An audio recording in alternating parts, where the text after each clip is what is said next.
I no longer department head. My bio is. I don't take care of my own things. But I'm Dean of Costa KAIST Institute, actually responsible for Middle Eastern cooperation for KAIST in many different scientific fronts. So this is my last presentation, and also, the last presentation of the conference. I thought about what I'm gonna talk about. There is a danger of committing something early, so your presentation material in the booklet demonstrates the danger of committing something early without being ready. So, as already our chair indicated, we want to wrap up and then come up with some idea regarding the future. So my title is Examining Global Nuclear Non-Proliferation Implications of Nuclear Development. There are so many issues. I had made a presentation last year on the exporter and importer geopolitics and the implications of that. So this is sort of a sequel to that, but I don't want to repeat some of those things. But at the same time, as this is the last talk, I wanted to at least have some time to think about the global issues. What would be the major global challenges with respect to nuclear non-proliferation in the future? I think Zhao already talked about it. I think Stulberg already talked about. Some of you during your presentations already mentioned this. So I sort of come up with this list. North Korea continues to be a problem. When I actually prepared for this conference, I had a big hope that by this time something happened and we are in good shape and then we'll be very optimistic about the development. But that is not the case, but still we'll have to work on this issue. Iran and Middle East, we already talked about it. And we also talked about this vertical proliferation issue, lack of political progress on disarmament, continued spread of civilian nuclear power technology, and then increasing inventories of uranium and plutonium, and then development of alternative, so-called alternative fuel cycle, UREX, pyroprocessing, potential use of those materials, spread of uranium enrichment for civilian nuclear programs, as indicated by some of our discussion on Iran, ability of IAEA to cope with the necessary safeguard demands, something we discussed last year as part of my talk. So we cannot cover all this, we cover a lot already many of this, but then there are issues that we need to resolve or address as part of this discussions for the challenges. And NPT Article 6 disarmament, is this something we can keep? Extended deterrence, which is important foundation of NPT. The promises of nuclear weapon states toward the non-nuclear weapon states. But then now with the emergence of ban treaty, that ban treaty is undermining that basic underlying principles of NPT. So we have a conundrum.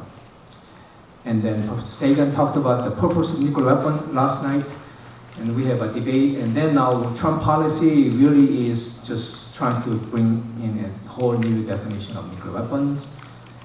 And then the continued use of nuclear power into the sensitive regions in the world.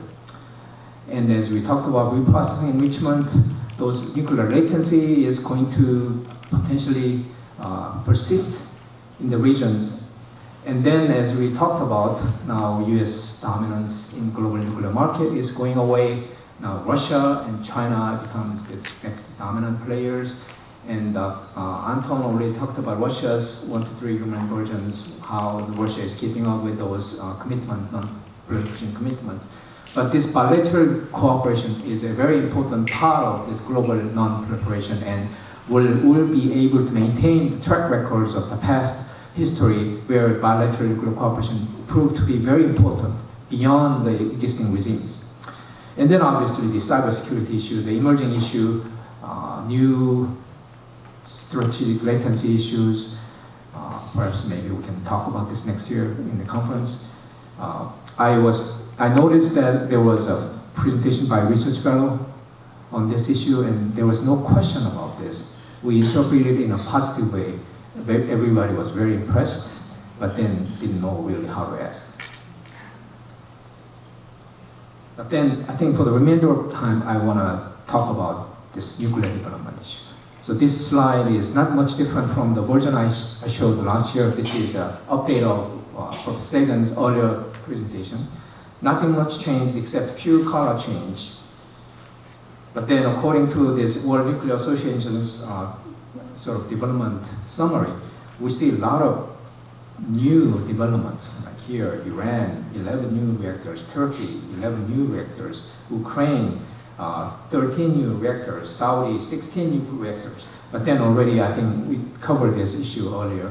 None of this, or many of this, will not be truly realized. But then I wanted to look a little bit more. We've been saying that there are a lot of nuclear power, potentially newcomer countries developing a lot of nuclear power plants. But then, as we know, according to the history, atoms of peace development, it's not easy. I mean, according to the atoms of peace development, 57 countries so far have committed during the 1970s to 1950s and through 70s and on. Less than half of them were successful. Now, these countries represent much lesser capable countries. So I am listing all these countries in the table: Turkey, Poland, Saudi, Belarus, Bangladesh, and so on. All the countries who have expressed the interest according to the slides that I showed you in the previous two. But then, Greek capacity, national position or policy, do they have adequate financial means? Do they really have energy security needs? Do they have any experiences in nuclear know-how? And then what about public acceptance? We know that public acceptance becomes a very important factor. Even though a country can start nuclear program, eventually the sustainability of program depends on public acceptance, even in, I think, communist regimes. So if you review this for all the newcomer or planned to be newcomer countries, you see only a few countries have yeses in all columns. So that's sort of telling us the true picture of nuclear development into the future is not actually very promising, or from the other side, it's not as bleak as what we think from a non-proliferation point of view. I think small number of countries will be successful. And this is a slide I showed last year. And because many of these countries, the green means nuclear power states, the current users, and then red newcomers, planned newcomers, they don't have political stability, they don't have governance effectiveness, corruption pervasiveness is a problem, and then they don't have reasonably good regulatory infrastructure. So this indicates the issue of nuclear security risk, but at the same time, the potential sustainability of the project and successful nature of this, successful completion of this project is questionable. So this also indicates that many of the aspirations may not be realized. And I think this is sort of a slide sort of showing what actually Anton already showed, that many of these plans may not be realized. And many of these countries, again, comparison between the current users and aspirants, newcomers, their commitment in global norms, they follow up on some of the requirements. Actually, there is stark contrast between the two groups. So many of these countries are ready, they're not really interested in norms, but they want to have the access, and maybe some of these countries are hesitant, while their terrorist risk is much higher. So related question, can the increased demand, if some of these plans are realized, can this demand be effectively met for their fuel supply, regarding their fuel supply and spent fuel management? And then if there is an increase for fuel supply and spent fuel management, will this lead to a new capacities for enrichment and reprocessing? And then if such fuel cycle service needs increase, how would that affect global non-proliferation contours? So again, we're not going to go through all the details, but here is a sort of picture of current enrichment capacity we have in the world. So the nameplate capacity in ton of separate unit, so basically we have 60,000 ton of capacity, and the demand in 2017 is 50,000. And I think the biggest growth we see will be from China. And China already has a plan to have all the domestic infrastructure to covering all the needs in their nuclear development. So China will probably not rely on the international market. And then Ariba and the GE, they all had a plan, but then they actually backed down because there is no real nuclear renaissance, and this demand is not really growing. As you know, USAC, United States Enrichment Corporation, has went bankrupt because there is not much business. And the Tenex, the Russia company, they already have expanded capacity for, in expectation of the export. So basically, in terms of capacity, we don't really have a problem. What about spent fuel management? These are the summaries from the couple of years ago, the review, but then hasn't changed much. After Fukushima, many of countries have decided to forego reprocessing, and that sort of continues. So there are a number of countries who are continuing, but not new countries joining this reprocessing. So I'll just skip through this. In terms of capacity for reprocessing, so you can see huge excess, surplus. So current capacity is 5,370 tons per year, while the demand as of 2008 was only 1,500. Now the growth actually is not happening, it is declining. The Thorpe, the reprocessing plant will be shut down because of lack of customers, and while they are planning to build the new ones, it's unlikely that that will be the case for near-term future. And in terms of these projections, again, the future, even if it is high, the current capacity is enough, and then most likely what is happening is low. And again, I wanted to look a little bit deeper in terms of which country may be potentially interested in spent nuclear reprocessing. So what would drive a country to go for reprocessing? Potentially large nuclear power program, the security concern, meaning this country is looking for nuclear latency through reprocessing. And then the political culture basically dictates some decision makers' decision can drive this decision toward reprocessing. And then geological conditions, meaning if the country can have good locations for geological repository for high-level waste disposal, then there is less pressure for the spent fuel treatment, which is really the issue in South Korea at this point. South Korea is a small country, it doesn't have necessarily good geology, and there is a demand for the spent fuel management. Then maybe you want to do something to reduce that burden footprint reduction through some sort of treatment, removing some of the high generating nuclides like cesium, strontium, and some of the actinides like americium and so on. And then anti-nuke movement. If there is an anti-nuke movement in the government or in the public area, then it is less likely that this country pursue reprocessing, because less support for nuclear power translates to less support for fuel cycle activities. So by combining all this, basically countries like UAE, they will have large program, but then other things other than the political culture is not really, well, actually they don't have a good geology, so there is potentially a need how to manage those spent fuel, but we say maybe low, but maybe because of geological concerns, if there is no service available for spent fuel take-back, maybe there will be discussion coming up later.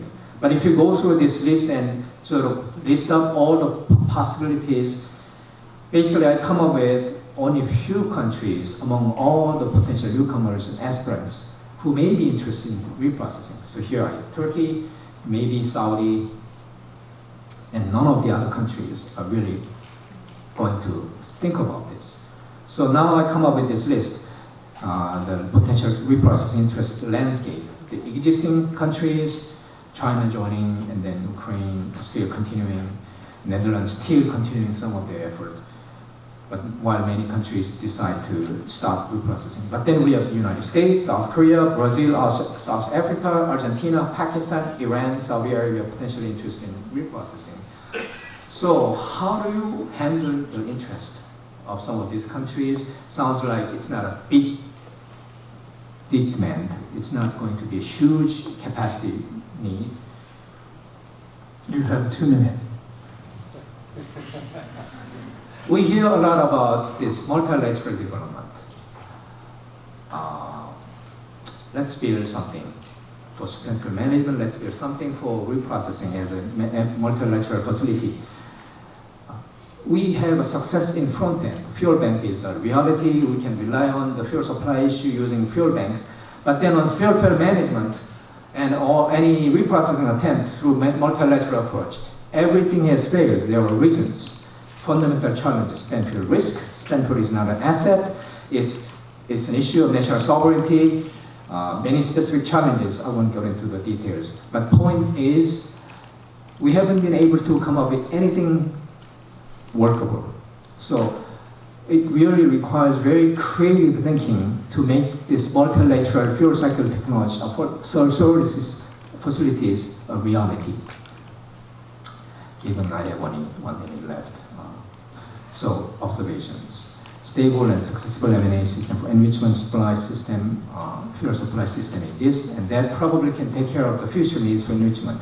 People talk about 10 gigawatt electric probably is a break point for domestic enrichment needs. Countries like South Korea claims that, Saudi claims that, but then many of the newcomer countries not likely to reach that point. Existing needs for reprocessing can be met under the current service providers, but then newcomer countries finding geological repository. Think about all these countries, small nuclear power programs, 1 or 2 nuclear power plants. Eventually they have to take care of their waste. Eventually they have to find geological repository. It's highly unlikely that all these nuclear power countries can have their own geological repository. Somebody has to do it. But so far nothing has worked. No one is willing. South Australian initiative went down. Nothing on the horizon is really looking promising.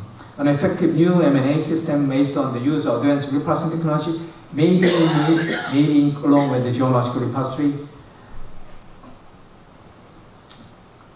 I think here we need some leadership from countries like the United States. Country like the United States, they don't have a geological repository. Even if it becomes operational, you don't have enough capacity. DOE said if we don't have reprocessing, we will have to build a secondary repository, which is near to impossibility in the United States. So, and then one issue here is, what about SMRs? We haven't really talked about SMR. SMR could change the dynamic, it reduce the financial risk. It could actually change many of the issues we talk about in terms of security, nonproliferation, and so on, because you can have potentially battery reactors, we have an unmanned power plant. So that could change the dynamic. But basically, I'm raising some of the issues, and I think important observation is really we need to do something about spent fuel management. Otherwise, we will have a lingering problem on this spent fuel cycle service issues. Thank you very much. Thank you, three presenters.